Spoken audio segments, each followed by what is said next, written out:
Magandang araw mga bata! Ating tatalakayin ngayon sa Makabansa 3, Quarter 2, Week 1, Day 1 ang tungkol sa material at di material na kultura. Before we begin, please don't forget to like, share, and subscribe. Thank you! Layunin.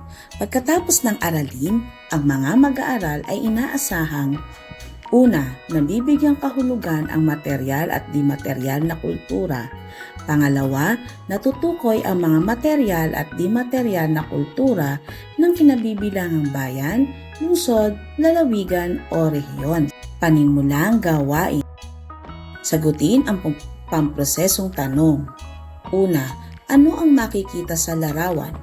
Pangalawa, anong uri ng kultura ang singkaban? Material o di material? Pangatlo, magbigay ng iba pang halimbawa ng material na kultura na makikita sa ating bayan o lungsod. Ang singkaban ay isang arkong pandekorasyon na yari sa kawayan na karaniwang pinalililok, pinalalamutian at ginagamit sa mga pagdiriwang sa Bulacan, lalo na sa Singkaban Festival. Galing ang pangalan nito sa salitang sining at kabalayan, art at art community. Karaniwang nilalagay ang singkaban sa mga entrada o daanan bilang palamuti at simbolo ng masiglang pagtanggap sa mga panauhin. Ginagamitan ito ng makukulay na palamuti, disenyo ng bulaklak, dahon at iba pang anyong likang sining mula sa kawayan.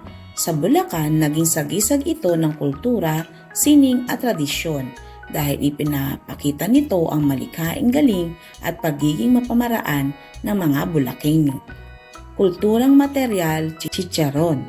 Isang lokal na produktong pagkain, malutong na chicharon na naging sentro ng Santa Maria bilang food destination sa Bulacan.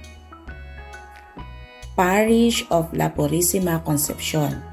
Isang makasaysayang simbahan na itinayo noong huling bahagi ng 1800s gamit ang volcanic tuff o adobe na material. Buntal weaving o buntal hat. Gawa mula sa buntal fiber na kinuha mula sa buli o buri palm. Ginagamit sa paggawa ng sombrero at bag.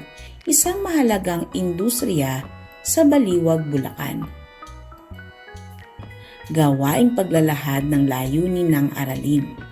Ang layunin ng ating aralin ay nabibigyang kahulugan ang material at di material na kultura. Natutukoy ang mga material at di material na kultura ng kinabibilangang bayan, lungsod, lalawigan o rehiyon. Gawaing pag-unawa sa mga susing salita. Ang kulturang material ay tumutukoy sa mga pisikal na bagay o artifact na nilikha ng isang kultura. Ito ay mga tangible na bagay na maaring makita, hawakan at gamitin. Ang mga ito ay nagsisilbing representasyon ng mga paniniwala, kaugalian at paraan ng pamumuhay ng isang grupo ng mga tao. Ang kulturang di material naman ay tumutukoy sa mga di pisikal na aspekto ng isang kultura.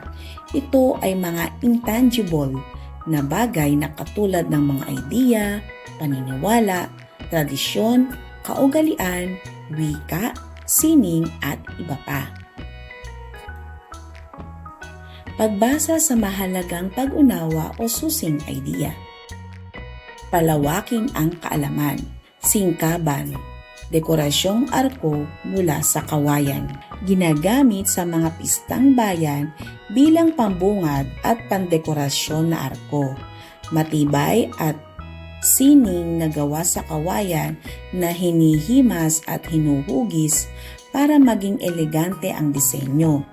Karaniwan sa mga bayan tulad ng Malolos, Hagonoy at May Kawayan at ganun din sa Santa Maria, Bulacan. Ito ang mga bayan na karaniwang makikitaan ng singkaban.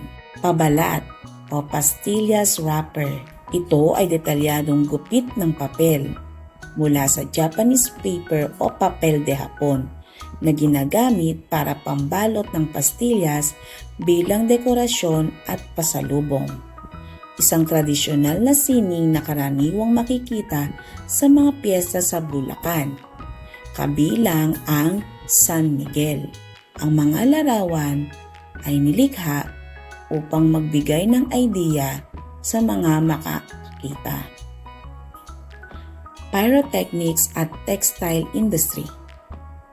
Ang bayan ng Bukawi at Santa Maria ay kilala rin sa paggawa ng mga pyrotechnic products, paputok o fireworks, textile at ready-made garments, isang bahagi ng modernong materyal na kultura at kabuhayan.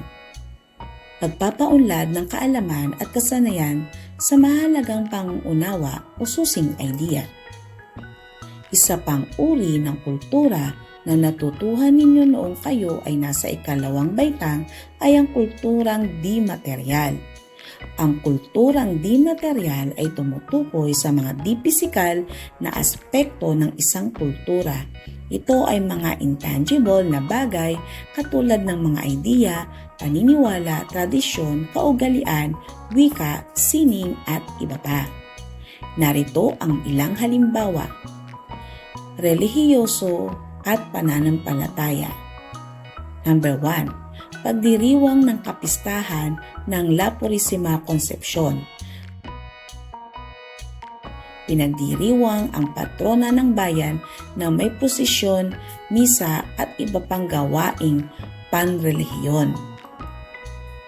Flores de Mayo at Santa Cruzan, isinasagawa tuwing Mayo, kasama ang mga batang nag-aalay ng bulaklak at prosesyon na may mga reyna at prinsesa.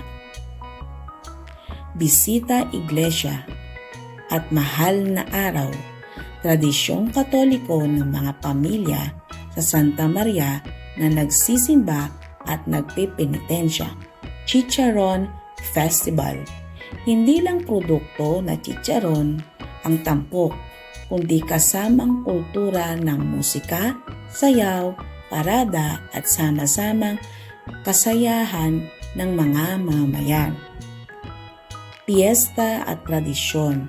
Mayroong sayawan, harana at palaro sa barangay bilang bahagi ng kasayahan.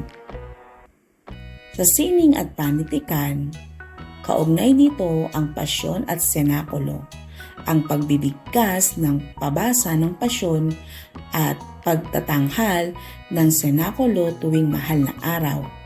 Pangalawa, awiting bayan at harana, mga tradisyonal na kanta na ginagamit sa panliligaw at kasayahan.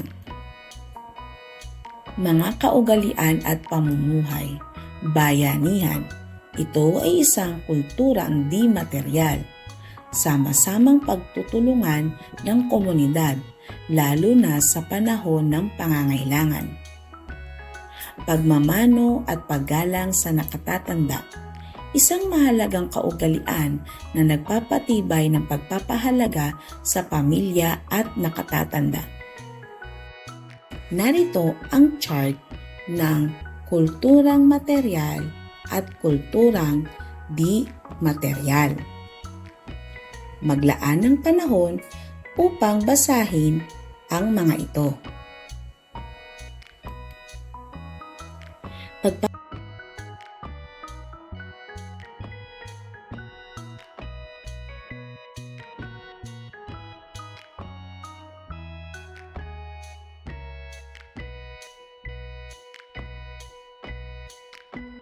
Papalalim ng kaalaman at kasanayan sa mahalagang pag-unawa o susing idea. Ilista ang mga materyal at di-materyal na kultura na makikita sa iyong bayan, lungsod, lalawigan o rehiyong kinabibilangan.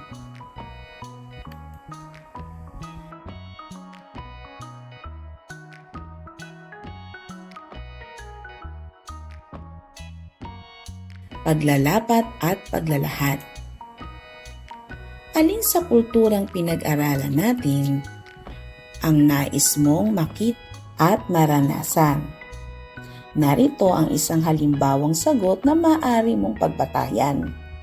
Kung ako ang sasagot, maaari kong sabihin, nais kong makita at maranasan ang pabalat o pastillas wrapper art o borlas na tinatawag dahil ipinapakita nito ang pagiging malikhain at masinop ng mga taga San Miguel.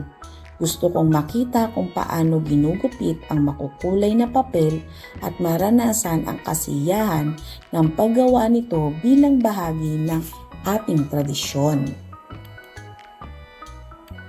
Pagtataya ng natutuhan. Isulat ang T kung tama at M naman kung mali ang ipinapahayag ng pangungusap.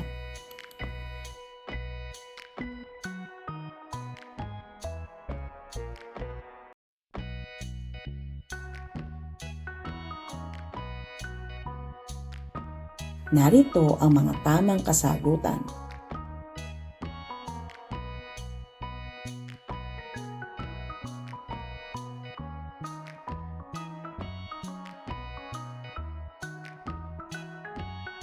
Maraming salamat sa iyong pakikisa sa ating aralin ngayon.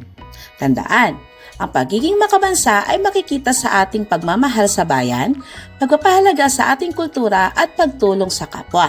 Hanggang sa muli, nating aralin, grade 3, paalam at patuloy na mag-aral ng may puso at sipag.